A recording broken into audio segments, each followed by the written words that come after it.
Let us proceed to our next tutorial, but I hope that you understood our first topic. This time, we are going to discuss our next topic, which is React SPAs and client-side routing. Let's begin. So you need to listen carefully in order to identify the difference between the two ways of linking pages. Before you can use routing in React, you need to install BrowserRouter DOM first. You can do this by running the following command: npm install React Router DOM. The React Router DOM library is an external package that adds routing functionality to your React application. To start using routing in your code, you need to import BrowserRouter, routes, route, and link. Then, wrap your application with BrowserRouter to enable routing. After that, you can define your routes to control which components are displayed for each path. Okay, before we proceed to the demonstration, let us first explain the technical terms involved. What is client-side routing in React? Client-side routing in React means the app changes what the user sees without reloading the page by handling navigation directly in the browser using JavaScript. It is commonly used in single-page applications, SPAs. In traditional websites, when you click a link, the browser reloads a new HTML page, which results in a slower transition. However, in React with client-side routing, when you click a link, React simply changes the component being displayed without reloading the page. Instead of loading new pages, React dynamically swaps components, making the navigation faster and smoother. How it works? First, the user opens the app, and only one HTML page is loaded.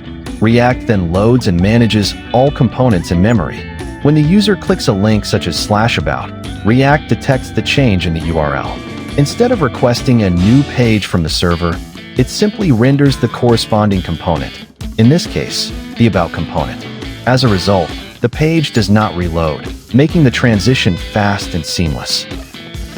Next is the code for linking within the same page using React components with BrowserRouter, where navigation is handled without reloading the page by rendering components based on the route, and the key terms involved are BrowserRouter, wraps the app, routes, holds route definitions, route, maps a path to a component, and link, used instead of a for navigation.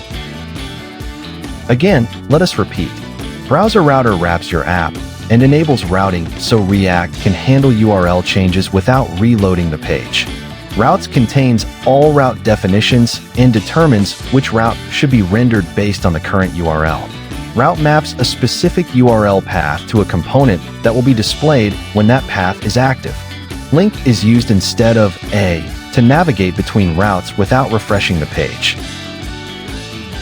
The following slide shows 3 files that contain BrowserRouter, along with 2 separate files that contain the section content. This demonstrates how dynamic page linking works in React using BrowserRouter. Please observe the basic code that I prepared, and I will provide a demonstration later.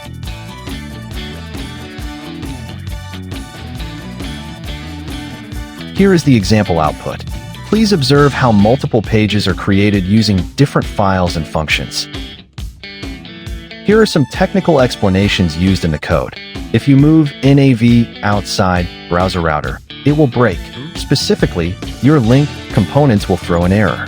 In React Router, components like link, routes, and route depend on the router context provided by BrowserRouter. In addition, the path / represents the root URL of your app, and when the URL matches this pattern, it renders the corresponding component. Similarly, /about matches a route like path equals /about and displays the About component when that route is active. It tells the app where to go, while / represents the destination path, the homepage. You are importing named exports from the React Router DOM package so that you can use them in your React application for routing functionality. Now let us proceed to the demonstration of multiple page linking using BrowserRouter in React. Please follow along and try to understand.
Thank you for watching this tutorial.